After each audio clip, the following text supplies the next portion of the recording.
ஒரு சிலருக்கு போடக்கூடிய துணி முதல் கொண்டு இப்போ வீட்டில் வந்து ஒரு மாப் போடுறாங்க, ஒரு சொல்யூஷன் போட்டு மாப் போடுறாங்க அப்படின்னா அதிலிருந்து கூட அந்த வாசனை வந்து முகரும் பொழுது அலர்ஜி இருக்கும். வீட்டில் செல்ல பிராணிகள் வளர்ப்பாங்க, அந்த ரோமங்களில் முகரும் பொழுது நமக்கு அலர்ஜி வரலாம். நிறைய பெர்ஃப்யூம் யூஸ் பண்ணுறாங்க, இந்த மாதிரி என்ன வேணால் அவங்களுக்கு அலர்ஜி இருக்கலாம். ஸோ என்ன விஷயம் அப்படிங்கிறத கவனிக்கணும்.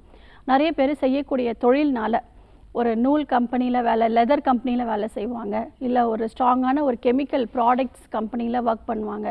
ஸோ இந்த மாதிரி விஷயங்கள், இதை தாண்டி மன அழுத்தம் ஒரு முக்கியமான ஒரு காரணமாக இருக்குது. ஸோ ஆஸ்துமாக்கு சளி தான் எனக்கு பிடிச்சிருக்கு, சளி பிடிச்சதுனால தான் ஆஸ்துமா அப்படிங்கிறது கிடையாது.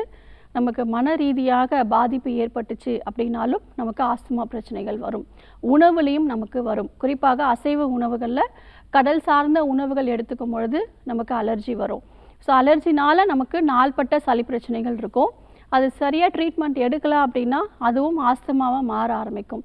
ஆரம்ப கட்ட நிலையில் சாதாரண ஒரு அடுக்கு தும்மல், இருமல், மூக்கிலேருந்து நீர் வடிகிற பிரச்சனை, தலையில் சைனசைட்டிஸ் அப்படிங்கிற நீர் கோவை, தலையில் நீர் கோர்த்துருக்கும், அதை நம்ம சரியாக கவனிக்காமல் விட்டுட்டோம் அப்படின்னா நுரையீரல் வரைக்கும் பாதிப்பு ஏற்பட்டு, சுவாச குழாய்களையும் பாதிப்பு ஏற்பட்டு ஆஸ்துமாவரையும் கொண்டு போய் விட்டுரும்.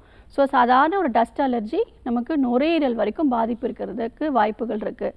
ஸோ நம்மளுடைய உணவு பழக்க வழக்கங்களும் நம்மளுடைய மூலிகை மருந்துகளும் இதற்கு சிறப்பான ஒரு தீர்வுகள் வந்து கொடுக்கும்.